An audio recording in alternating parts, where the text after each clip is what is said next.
From the New York Times, I'm Sabrina Tavernisi, and this is The Daily.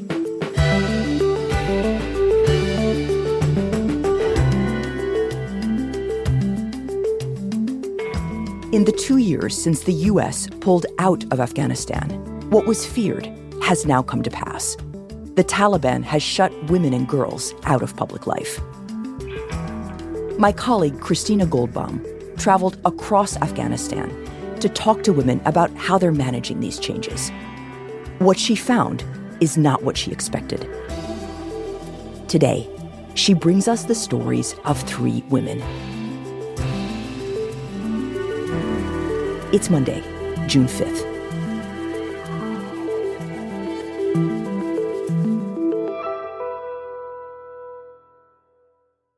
So, Christina, the last time we talked about Afghanistan on the show was last summer. And at the time, the Taliban had banned young women from high school. You went to Afghanistan earlier this year on a reporting trip. Catch us up on what's been going on. Sure. So remember, after the Taliban seized power in August 2021, there were a lot of questions around just how far the Taliban would go in their treatment of women and girls. And in that time, we saw the government begin to roll back some rights. But what we've seen in more recent months is the Taliban administration introducing more and more restrictive policies that in a lot of ways have just erased women and girls from public life. Well, Afghanistan's Taliban rulers have imposed yet another restriction on women. Last November, they banned women completely from public places like parks and gyms. The Ministry of Virtue and Vice says the ban is being introduced because people were ignoring gender segregation rules and women were not wearing the hijab. And then in December, tears in the classroom as female students realize the Taliban are banning them from university. They expanded their education restrictions and banned women from attending universities, effectively banning women and girls from middle school through college. And then soon after that, they introduced another ban. We have some big aid groups now stopping operations in Afghanistan that prevented women from working in international NGOs. Any such group that continues to employ women will lose its license, according to the Economic Ministry.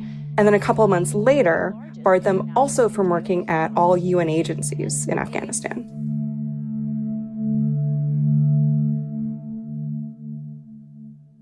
What we're really seeing now is how the Taliban's treatment of women is setting the country on course for complete isolation on the world stage. These policies have been pretty much universally condemned, including by other Islamic governments like Saudi Arabia and Iran. And a few months ago, the UN also released a report saying that the regime's policies towards women were tantamount to gender apartheid. So this has just been a relentless crackdown, and it's now gotten even worse. Women have lost pretty much every freedom in Afghan society, and everyone can see it. So what did you go there to do? What were you curious about? Yeah, so the latest restrictions really felt like a turning point for women's rights under the Taliban. You know, it often feels nowadays like almost every door has been closed to women in the country. But I knew that in response to these policies, the women whose reactions we tend to hear the most, the ones that are most amplified, tend to be women who are in Kabul, you know, educated English speakers. But that's really only a small subset of the women who are in the country. So on this trip, I wanted to speak to other women from other parts of the country to get a more nuanced picture.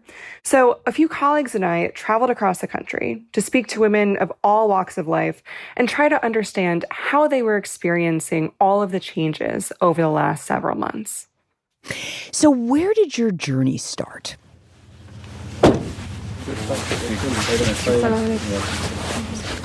So the first stop in our journey was in Wardak province. It's around 12 o'clock. We've just spent the last hour or so driving through these kind of winding roads in central Afghanistan. It's a province that's just west of Kabul, and it's a very rural area. Everything around here, the mud brick homes, the earth, are all this kind of ashen gray color. And the village is kind of nestled in the foothills of these mountains, and it overlooks this valley of The area we went to is called the Tangi Valley, and it's a pretty conservative place that has had pretty strong ties to this government. The valley actually became known for the pretty large number of U.S. troops that were killed here. The province is home mostly to Pashtuns, so that's the main ethnic group of the Taliban. And so given how intensely this area had experienced the violence during the war... So we're walking down this very narrow, kind of icy pathway. I wanted to understand what this new era was like for women there.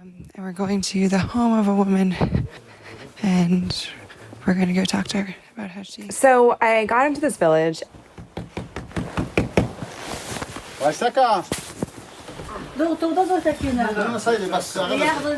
And I met with a woman named Aisha. Well, thank you so much for having us to your home. I really appreciate it. And she lives in this small brick home that's on the foothills of the mountain overlooking the valley. She has this really kind of wrinkled face and is sort of short and kind of shuffles about to get around the house. She told me that she was around 65 or 70 years old. She doesn't know her exact age because they didn't keep any kind of formal records. And we sat down on this dusty wool carpet on the floor with a few other elders from the village and a couple of her grandchildren who were kind of running in and out of the room. And she started to tell me about her life. And where did she grow up? Where was she born? She said that she grew up in rural Wardak, and she grew up pretty poor. And I asked her if she ever went to school, and she said that she didn't. You know, there wasn't even a girls' primary school where she grew up. There was a school for boys, but girls weren't allowed to go. And then when she was around 16 years old, her father told her that she had to marry a man in, a neighboring village. And shortly after she got married, her first husband died. And then she got remarried to somebody else in the Tangi Valley, and they started a family. And she had 3 sons and 4 daughters. They had this small plot of land where they grew beans and wheat, and they never had very much, but they had at least enough to get by.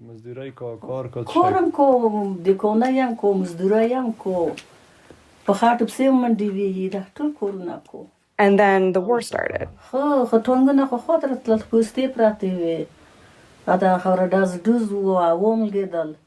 And she told me about how she remembers American tanks rolling through the village. And at that point, initially, she felt kind of hopeful that maybe the U.S. was there to help improve conditions in this community.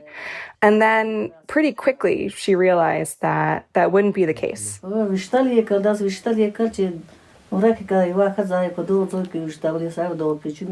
the years progressed, there was a lot of homegrown support in this area for the Taliban and in her village. A lot of young men joined the movement. A lot of families provided support. And that meant that the fighting there became pretty intense.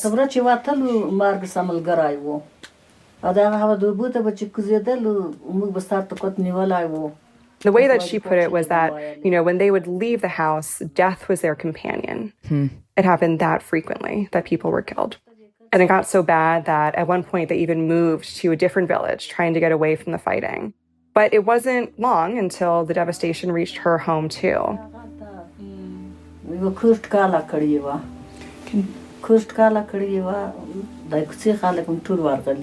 She told me about one night, about a decade ago, when she and her family went to a wedding in a village nearby.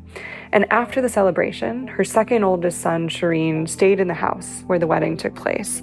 He was going to spend the night there with a few people he knew, including some Taliban fighters. And while we can't know for sure, she insisted to me that her son was not a member of the Taliban.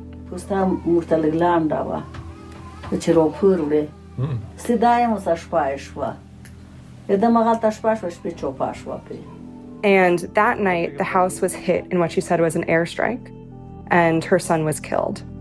Oh, man. How old was her son? 22 years old. And she said that from that moment forward, she decided that she wasn't going to help or cooperate with either side of this war. She would not help the Taliban. She would not help the Americans. She said that she hated all soldiers. She hated this war. But it just kept taking from her. Could you come in? Yeah, and show us exactly what happened. After she told me that story, she led me just outside the front door of her house.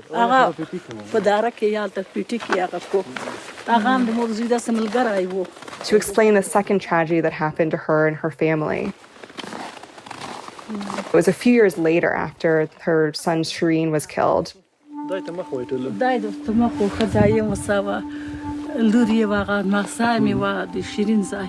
And she was walking back from another wedding with her oldest son, Farouk, and his kids and his wife.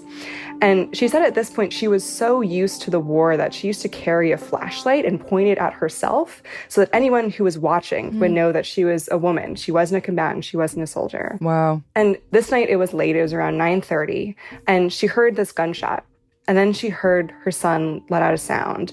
And she turned around and she pointed her flashlight at him and she saw him kind of stumble a few steps back and fall to the ground. So where was the check post? On the top of the hill. On the top of that hill? Yeah. She said he had been shot by American-backed Afghan forces. So she ran up to him. Yeah.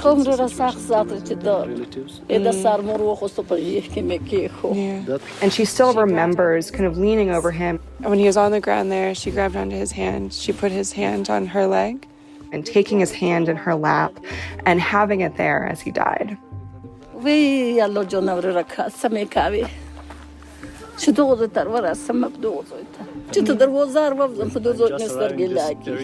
after that, she always said, don't walk me on this path. God, so her second son. Yeah. So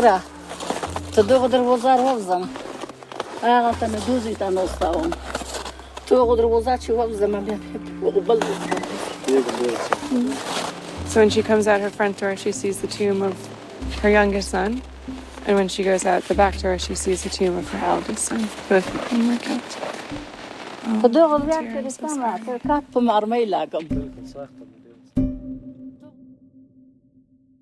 So you can imagine that when the Taliban seized power and took over Kabul, there were celebrations in her village.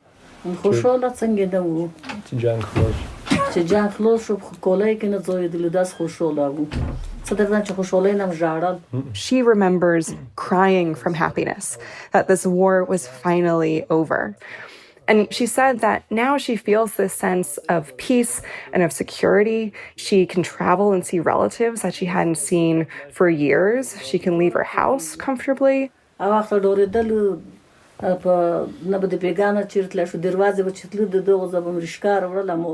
nowadays she was saying that when she goes to the market or when she goes to the river to wash her clothes, she's not anxious about, am I going to make it home alive?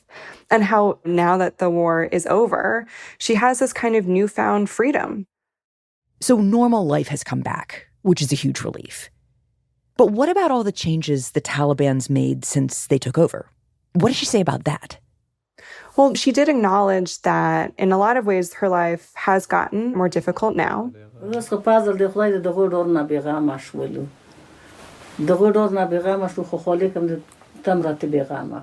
With the economic collapse after the Taliban seized power, her family is really only scraping to get by.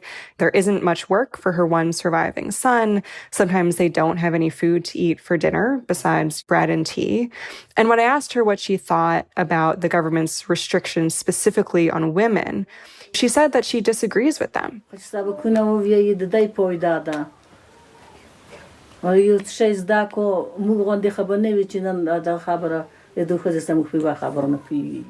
She thinks that women should get an education. She thinks that even if a woman's main role in Afghanistan is leading her family, that she will do that better if she's educated.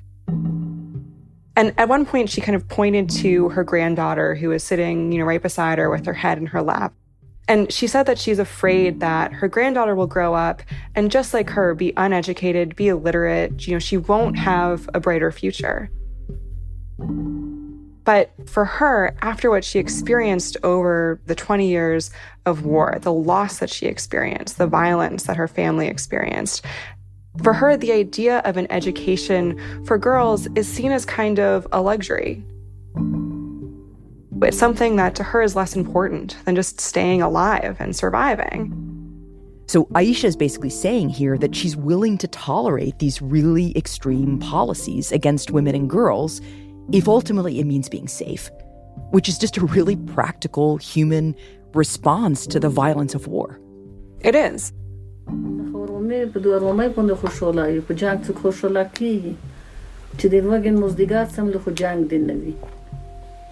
And she even told me that she would be happy dying from hunger that night as long as it meant that the war did not return. Those are the standards by which she's judging this government and the policies that it's implementing. But women in another province we went to nearby felt very differently.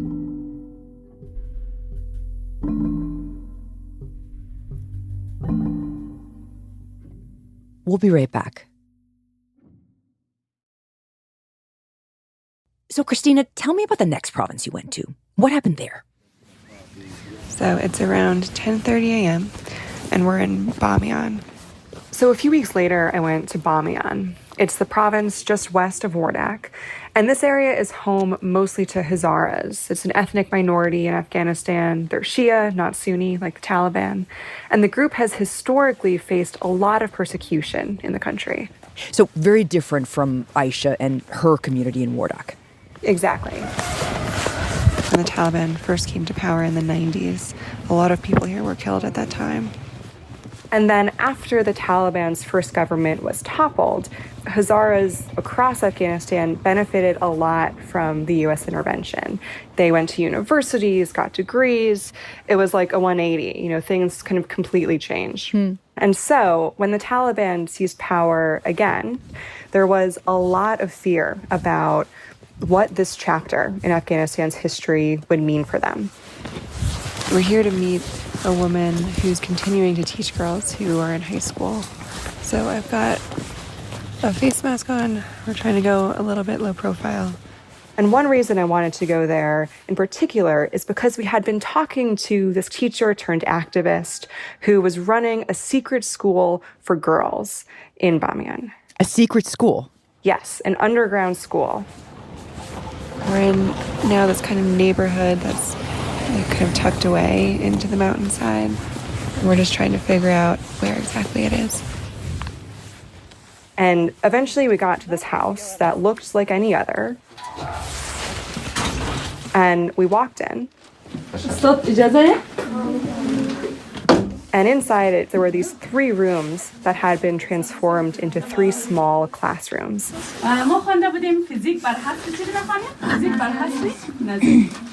And we went into one, and there were a few dozen girls who were high school age, and they were sitting on these rickety wooden benches in a physics class with this whiteboard in front of them. Most of them had winter coats on because it was still pretty cold and the room wasn't heated. And they were all sitting there with these kind of old torn notebooks and pencils in hand. So this may look like an ordinary classroom, but actually it's a very feisty act of resistance. It is. I mean, this is a hugely risky undertaking that these students and these teachers, have at the school. But I was looking at this teacher in the front of the room, and she was as confident as ever. You would think that nothing they were doing was illegal. And after the class let out, we sat down with her to talk about the school and her students. So tell me about her. Maybe we start with Hamida. How old are you, Hamida? 25. Wow. So her name is Hamida. She is 25 years old. She had this dark auburn hair that was falling out from behind her headscarf. And she was explaining to me that she used to teach at a private school in Bamiyan, and she really loved it. But then there was one moment about 6 months after the Taliban seized power when things suddenly changed for her. She said that there were some local Taliban officials who had asked a handful of women to put out the word that there would be this large gathering, like a workshop, about supporting women and children. And she said it felt like every woman from the city came to this meeting. But when they got there, they started to think that they were actually being duped. There were these posters on the back of the wall that were kind of pro-Taliban, and they thought it looked like local Taliban officials wanted to use the gathering kind of like a photo op, to take a picture and say, look at all these women who gathered, here to support this new government. So not, in fact, a workshop to help women at all, but just something for their own PR. Exactly. And the minute that Hamida realized that, she became furious. And she went to the back of the room and she ripped down one of those posters.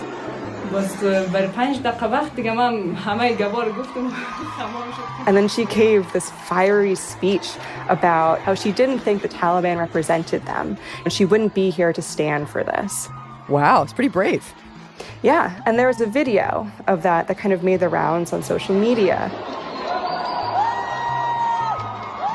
I mean, you can just imagine how bold a move that is. This is a government that has arrested and detained protesters and dissidents. It's a huge risk.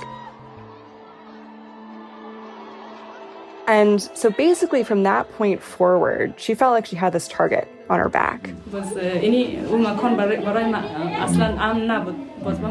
She said that a few local Taliban officials showed up at the school where she was working, and so she had to quit because she was worried about her security there. She pretty much went into hiding. She stopped living in her family's house and started living with a friend. She never really left the house. And she described this moment as being this kind of dark period because it just went against every instinct she had in her body to not be speaking out or doing something and just be staying at home. And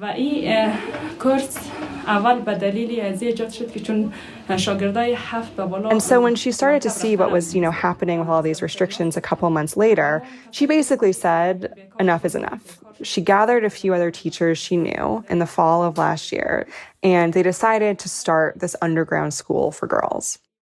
So how does she go about doing that? What does she do? So one of these teachers offered up her house and said they could use that for the classrooms. And they took some chairs and benches that teacher once used at a private school she worked at and brought them into the house. And they pooled money together to buy whiteboards and pens. And then they went for about a week, street to street, door to door in their neighborhood, telling families that they were going to open the school and trying to convince them that they should send their girls. And what did the family say? I mean, what was the response? I mean, a lot of parents, were understandably afraid. But on the other hand, they were also really eager to have their daughters go back to school because they had been sitting at home pretty isolated and bored and depressed for months. And a lot of them also just really wanted their daughters to retain all the progress they had made in school up until that point. And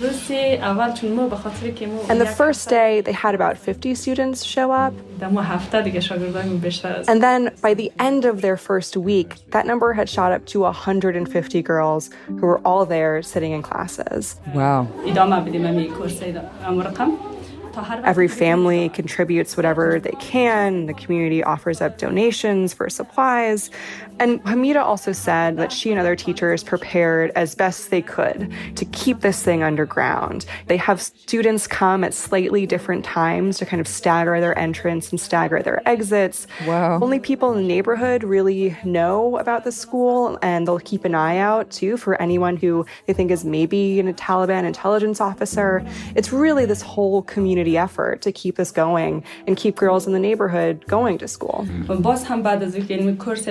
دخترها را اینجا درس میدیم علمی خوش است مقاومت هست که ما در مقابل از انجام بدیم تا اینکه دستاوردمون از بین نره.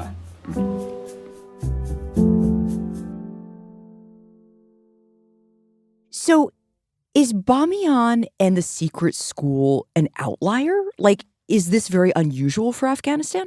So it's really not. There are probably now hundreds of these kind of underground schools for girls all across the country. Hundreds, wow. And not long ago, we visited a school in Kandahar, right? The southern heartland of the Taliban. And there was an underground school there that worked in pretty similar ways. So really across the country, since high schools have closed, people have accepted that this is the new reality, that they don't feel like there is really any chance that this government under this leadership will reopen high schools. They found these ways of continuing to get educated and continuing to kind of cultivate these seeds of hope for girls' futures. But Christina, at the end of the day, for these girls, isn't it a dead end? Okay, they can go to school in this secret school, but there won't be a college for them to go to, and there won't be a job for them to go to. That's true. And, Hamida, these girls, they all recognize that. But I think also what motivates her is knowing that in order for there to be any hope that women win back their rights in Afghanistan, first, they need to be educated.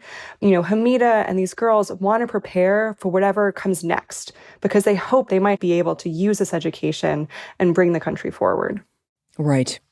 So, Christina, you went to Wardak, where you met Aisha, who feels freer since the Taliban returned. And then you went to Bamiyan and met Hamida, who feels the opposite. Where did you go next? So, one of the most consequential restrictions that the Taliban introduced was the ban on women working for aid groups and the UN, because so many people in the country rely on those groups to survive. And I wanted to understand how that ban was affecting women who relied on aid every day.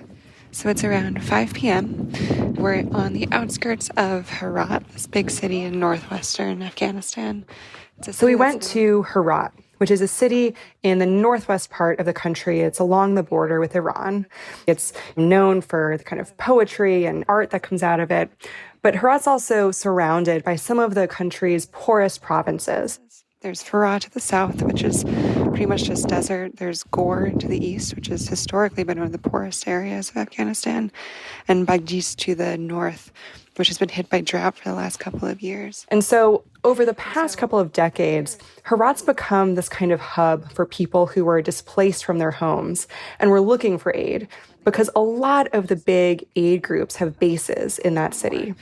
And we're in this settlement that's on just the outskirts of the city where a lot of those families have come in recent years. And we're here to meet. And we went to one of those camps where there were about 600 families living. And we're here to meet with this woman, Jamila, who's 27. She's a widow, and she's helped organize a lot of the aid that's come in here. And that's where I met this woman named Jamila. So Jamila, can you tell me a little bit about yourself?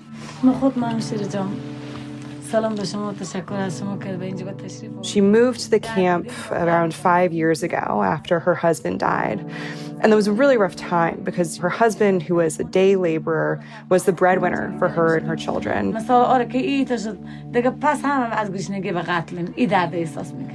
And she thought, okay, maybe if I move to Herat, one of these camps, that she'd be closer to some of the aid organizations that would be able to help her family. And to an extent, that plan kind of worked. She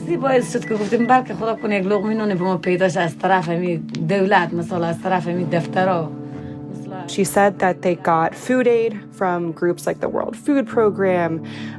And over time, she kind of became a fixer of sorts for aid groups working in the camp.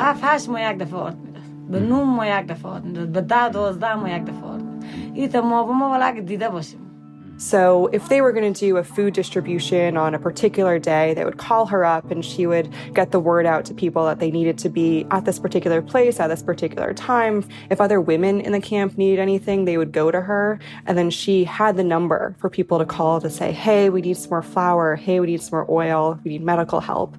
And ultimately, over the last 5 years, that aid is what helped her family survive. And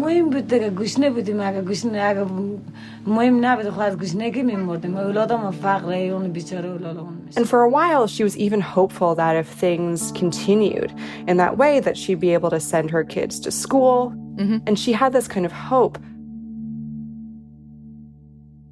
But then the Taliban seized power. About a year later, they banned women from working in these aid organizations, and it suddenly became a lot harder for women to access aid. And why was that? So there are two parts to that. For one, even before the Taliban came to power, in many parts of the country, women, especially in rural areas, typically don't interact with men outside their families. And so by banning women from working for aid groups, it effectively cut women off from being able to directly access aid distribution. And the second thing is that in response to the initial ban, some of the major aid organizations also suspended their operations entirely while they tried to figure out what to do. Okay, so it's not just the Taliban banning women from these aid groups, it's the aid groups themselves, their response to what the Taliban did, that's also making women's lives more difficult. In other words, doubly bad for someone like Jamila. Exactly.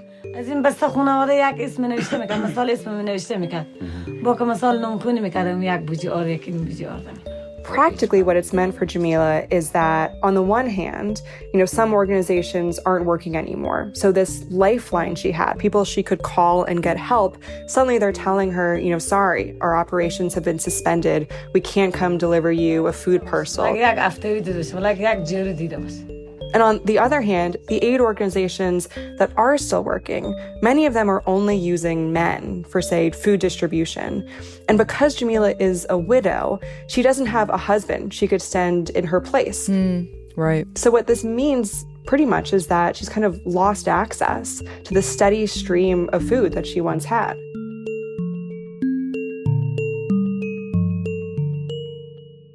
So this just sounds like a pretty dire situation for her. How is her family surviving at this point? So, for now, she's surviving on the little money she's making from kind of creating these handicrafts with wool and harvesting saffron during the saffron season. People in the camp give her what they can to try to help, but it's incredibly difficult. And she really worries now about her children's future because she doesn't have food for them on a day-to-day basis. And then she also knows that she probably won't be able to send them to school because they're going to have to start earning money as young as they can in order to help the family survive.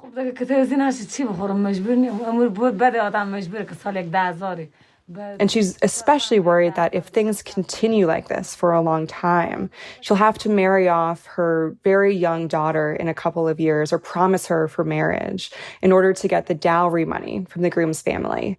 So selling off her own daughter to buy food. Yeah. I mean, it's a devastating prospect. It's one that a lot of women across Afghanistan now are faced with. And, she told me that right now she just feels totally hopeless. She said when she was younger, she used to have this hope that one day she would live a better life. And now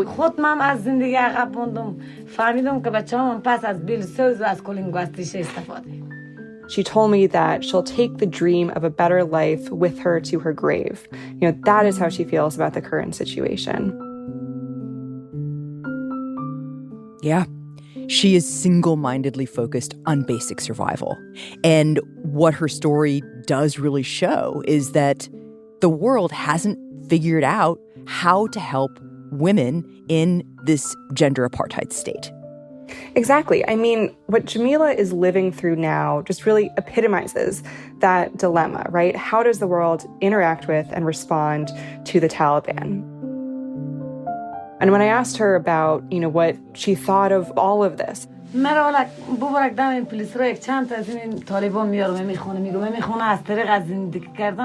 said she felt like women were suffering from both sides of this equation. On the one hand, the Taliban's policies have been so restrictive towards women that they don't have any opportunities to go to school or get jobs and pay for food for their own families.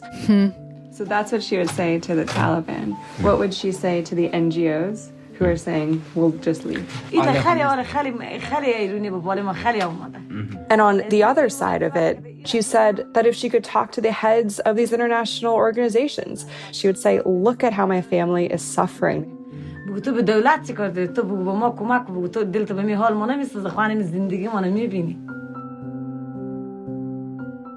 And to be fair, these organizations are in a kind of impossible situation.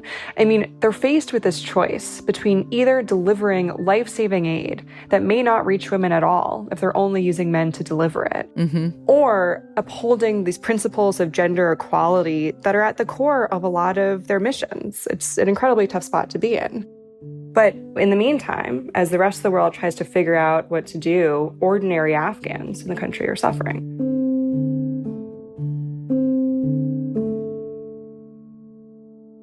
So stepping back here, Christina, you traveled all over Afghanistan, far from Kabul, heard all of these perspectives from women in different places in the country.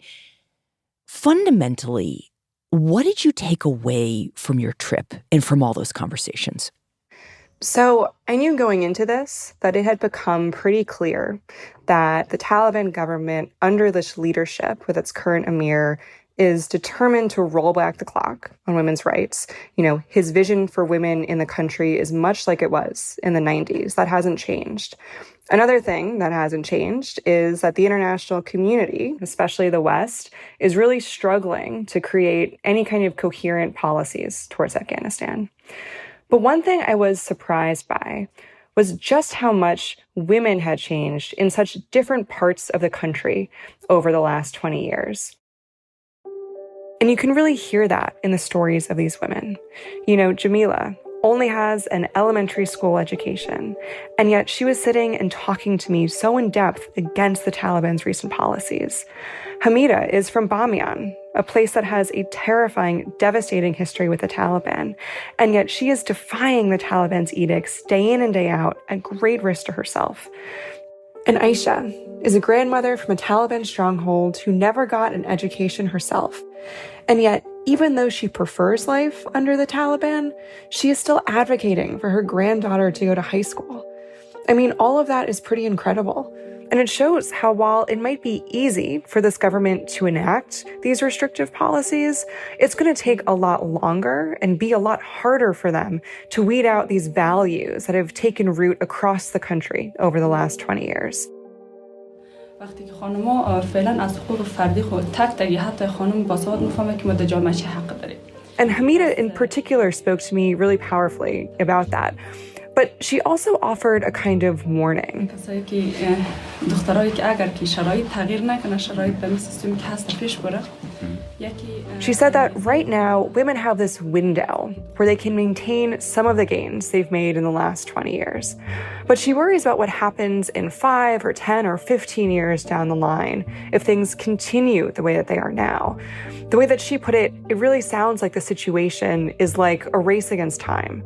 A race against time because right now, many women and girls remember what it was like during the generation that women did have freedoms. And that did change things. Exactly.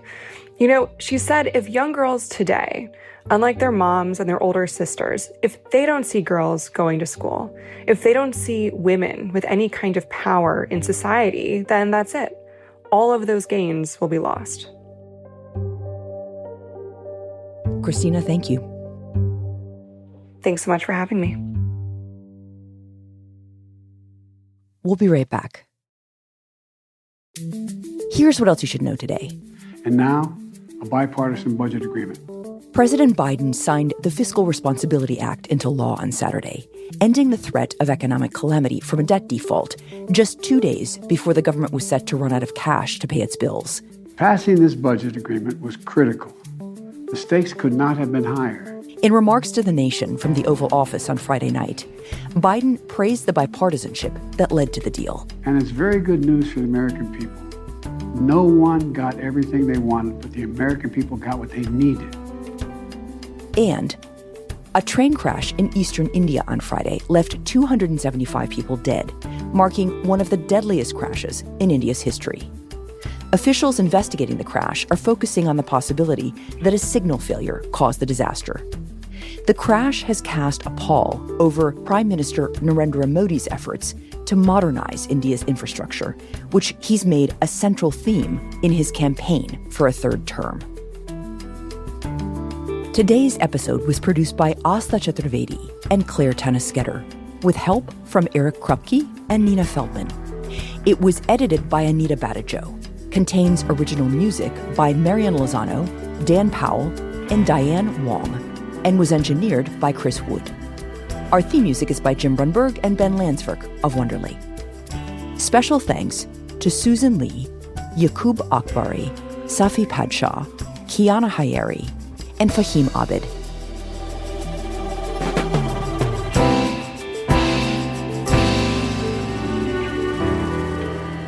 That's it for The Daily. I'm Sabrina Tavernisi. See you tomorrow.